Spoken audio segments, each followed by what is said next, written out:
Cal, it ended all square here at New Bucks Head on Boxing Day. What was your take on the game? I think it was bank holiday football, where at times it's difficult to get a rhythm.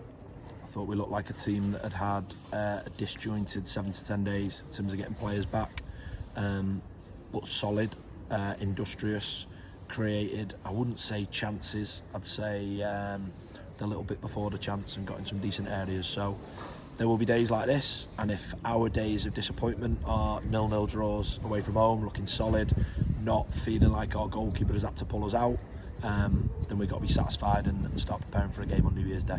Definitely. Obviously, they're a side sat bottom of the table, but they've made a lot of changes, particularly in recent weeks with new players, and they had spells in the game and good moments as well. But you've extended that unbeaten league run to 10 games. It's an impressive record to defend, isn't it? Yeah, look, Kevin will improve them, and I think they are in a position after having a really, really poor start. They beat Banbury here in the last home league game, so I don't get too wrapped up in the league table. A lot of it's about who you play, yes, but when you play them, what the games are like. And for us, I just thought we struggled to get into a rhythm in the first half, but probably finished the second half just before the added time. Finished the first half, the added time, the stronger. I was delighted with the way we started the second half. Thought we had a lot more control, thought we took up better areas. But there's a spell in the second half where maybe a real desire to win the game, we just weren't able to join the dots, and I thought we went a little bit direct. I thought we went from first third into final third a little bit too much, and that made us vulnerable when we didn't win second balls and didn't land in the areas that we might want. But I repeat the point, not going to, as much as we win away and we keep winning away doing so well, it hasn't, won't always be that way. So for us to be solid enough and happy with our clean sheet, can't feel particularly hard done by that we've had chances or that we've made a goalkeeper really work, but solid enough, and we have the opportunity to turn what is a potentially good point into a definitely good point with a game on New Year's Day.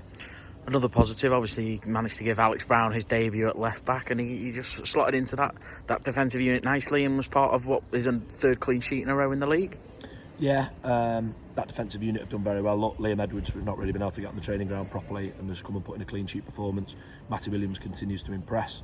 I was really pleased with Brownie. Yeah, we feel he's a dynamic fullback that in the moments of transition, when we're building and we're dominating possession, that might be able to give us a little bit more of a dynamic approach in around the final third. But look, Ollie Hayward's done very, very well for us. Jamie Morgan's done very well, Kieran Coates done very well. So that defensive unit, including the goalkeeper, I've got to be really, really pleased with. So there will be frustrating days. What I'm probably really pleased about is our frustrating day is because we haven't won, but we've drawn a game away from home. And of course that response at the end from the fans at such a sizable following, as it always is at Telford, but they were fantastic once again, weren't they? And particularly the reception at the end.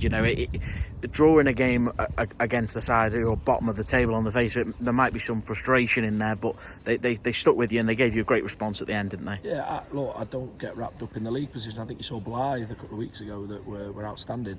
You play teams when you play them, and for Telford, they're in a moment of real resilience where they recognise they need to win some games, and they'll be like that on New Year's Day. Our fans were first class. Look, in terms of the turnout, the numbers look absolutely packed. Felt like a little bit of a home game, so it looked that way in terms of the numbers. And at full time, I think that speaks volumes about the bond between the team and the supporters at the moment, where in that moment of just frustration, not disappointment, not crisis, just haven't won a game, only get 1 point away from home. By the looks of things, there's some other teams in and around us that have had perhaps more disappointing days than us. For them to receive the team the way they have is terrific. I was handing out coins that had whistled past my head at the full-time whistle, but I was really, really pleased with that support that they gave us for 90 minutes, the way they stuck with the team. And look, there is a commitment to reward them, but any reward isn't December, isn't any other point than the end of the season, so that'll be the focus.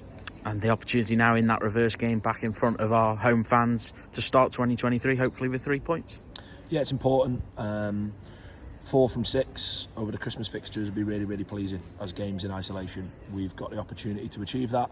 The target, of course, is to win both the games, but we're really, really real that we now have the opportunity to do that on New Year's Day. So there'll be a little recovery. Players been rewarded with a couple of days off over, look, not from a performance today as such, but that was sort of booked in. They really deserve that because the sacrifices they made Christmas Day over that Christmas Eve period, ultimately when we're training and they can't commit properly, so a couple of days off. But come Thursday we're preparing again, Thursday, Friday, Saturday to start the new year with a win. I think that's very important.